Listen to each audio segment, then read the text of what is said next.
Le corps fait-il ou non obstacle quand, poursuivant une recherche, on s'avise de l'y associer? Je veux dire à peu près ceci. La vue, ou encore l'ouïe, comporte-t-elle pour les hommes une vérité quelconque? Ou, au moins, est-ce que cela ne se passe pas comme même les poètes ne cessent de nous le rabâcher? Nous n'entendons rien, ne voyons rien avec exactitude. Or, si parmi les perceptions du corps, ces deux-là ne sont ni exactes ni claires, ne parlons pas des autres.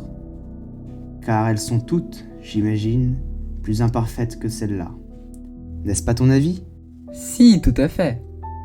À quel moment donc l'âme saisit-elle la vérité?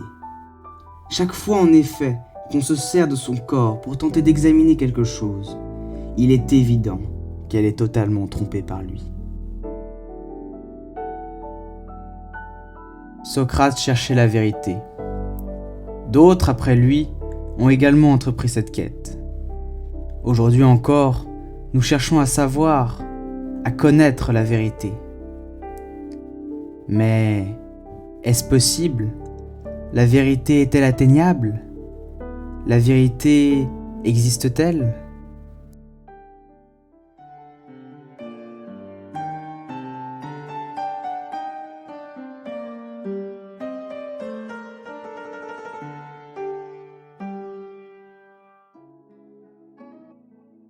Qu'est-ce que la vérité?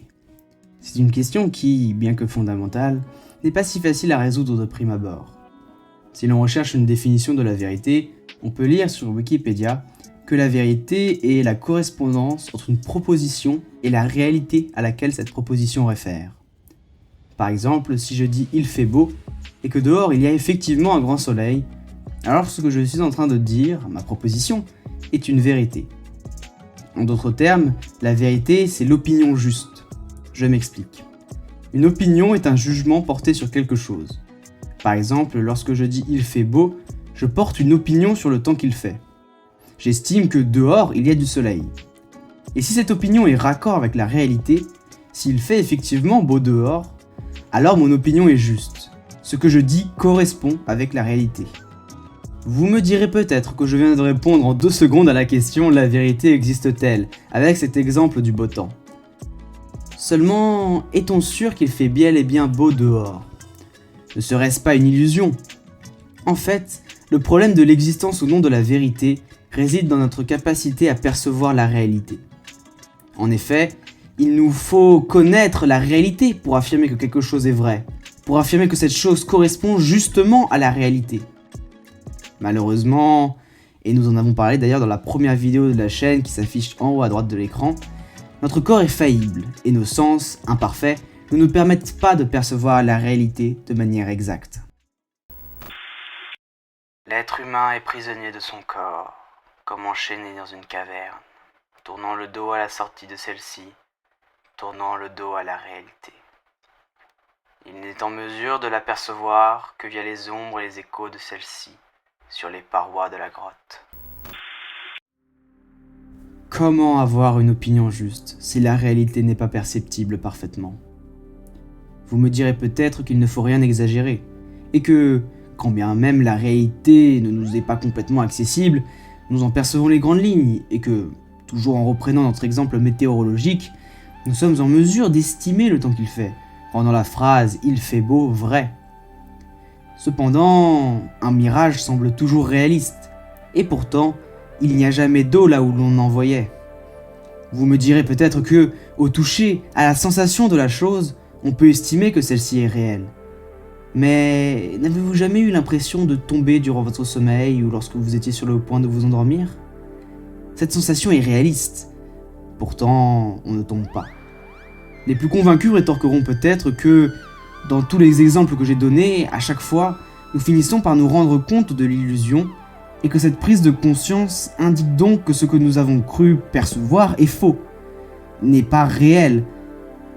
Mais qu'est-ce qui nous dit que nous ne sommes pas tous dans un rêve et que, au moment de mourir, nous allons tous nous réveiller et nous dire « Ah, ce n'était qu'un rêve ». Encore une fois, je vous renvoie à notre première vidéo. Il semble que la réalité ne soit pas perceptible exactement.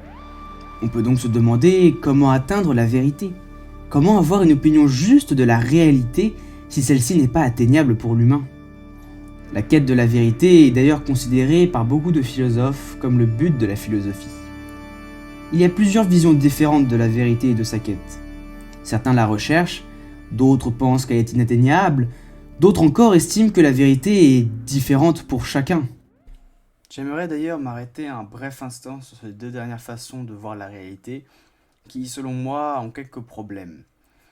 Si l'on parle de considérer que la vérité est plurielle, qu'il y a plusieurs vérités, que à chacun sa vérité, pour moi c'est un contresens. Lorsqu'on parle de la vérité, on parle d'une opinion juste, de l'opinion exacte de la réalité, de la bonne opinion en réalité. Et cette opinion suppose qu'elle est unique, suppose qu'il n'y en a pas d'autre. On ne peut pas considérer qu'une chaise est à la fois rouge et verte. Dans la réalité des faits, elle doit être soit rouge, soit verte.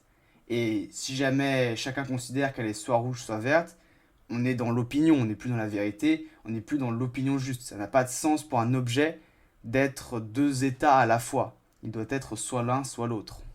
Pour ce qui est de considérer que la vérité n'existe pas parce qu'elle n'est pas atteignable, pour moi il y a en tout cas un problème majeur, en tout cas de vocabulaire, qui est que si l'on considère que la vérité n'est pas atteignable, que la vérité n'existe pas, eh bien on a déjà en réalité une vérité, qui est celle qu'elle n'existe pas. La phrase « la vérité n'existe pas », dans cette logique-là, devient une vérité. Et donc on est avec un problème du coup, puisqu'on a au moins une vérité qui existe. Cependant, il est vrai que tous les problèmes que l'on vient de soulever dans ces différentes façons de voir la vérité sont avant tout des problèmes de vocabulaire, puisque la vérité, il suffit d'aller voir sur la page Wikipédia de la vérité, a de nombreuses définitions qui ne désignent d'ailleurs quasiment pas la même chose. Moi, lorsque je parle de vérité, lorsque je recherche la vérité ici, je recherche ce que j'ai défini au tout début de notre vidéo, c'est-à-dire l'opinion juste. Sur ce, reprenons. La question de la vérité a toujours préoccupé le monde entier. Et encore aujourd'hui, en cours de philosophie, cette question est abordée. La recherche de la vérité a-t-elle un sens?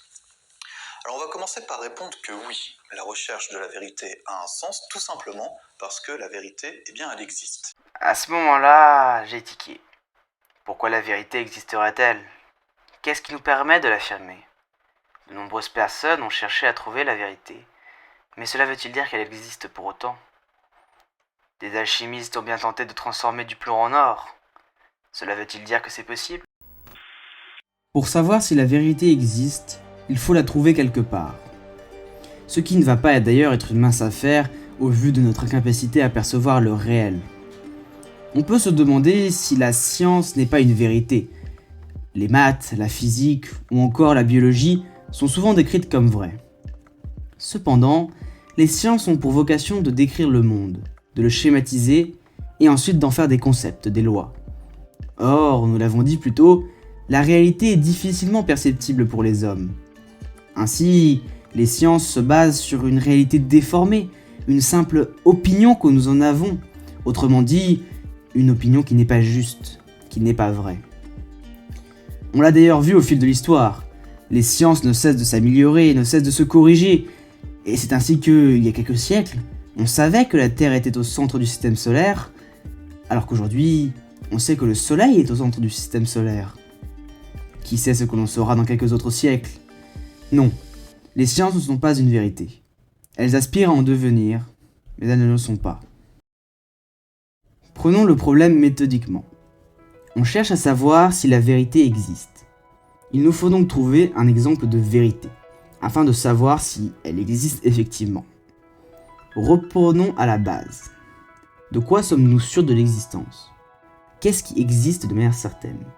Autrement dit, il faut trouver quelque chose que nous ne pensons pas réel par nos sens physiques, mais que nous pensons réel autrement, disons. La seule chose à ma connaissance qui remplisse ce critère, et encore une fois, on l'aborde dans notre première vidéo, ce sont les idées. Les idées, en effet, ne sont pas expérimentées physiquement par les hommes. Cependant, ceux-ci les considèrent comme réelles. En effet, les idées n'ont pas besoin d'existence matérielle, elles se contentent d'être. Ainsi, affirmer les idées sont réelles est vrai, puisque les idées n'ont pas besoin d'exister physiquement pour être réelles. Nous venons de prouver l'existence de la vérité. En tout cas, c'est ce que je crois. En effet, je considère à titre personnel que les idées sont réelles. Mon raisonnement a abouti à cette conclusion, et donc à la conclusion que la vérité existe, puisque l'on peut avoir une opinion juste sur les idées. Mais ce serait arrogant d'affirmer que, justement, mon discours est vrai. Peut-être avez-vous une opinion différente sur le sujet. Et de qui de vous ou de moi a raison? Je ne le sais pas. On n'est sûr de rien, pas même de cette phrase. Pourtant, l'homme cherche la vérité. Il veut l'atteindre. L'artiste cherche la perfection dans son art. Le philosophe cherche le sens de la vie. L'homme, de manière générale, veut atteindre cet absolu. Il veut savoir. L'homme a besoin d'un idéal. Car en effet, c'est en cherchant son idéal, c'est en tentant d'atteindre cette perfection, c'est dans cette quête de la vérité, cette quête de l'absolu, qu'il trouve sa nature humaine. Peu importe si la vérité existe, peu importe si la perfection est possible, sa quête permet à l'homme de se surpasser. N'est-ce pas là la seule chose qui compte ?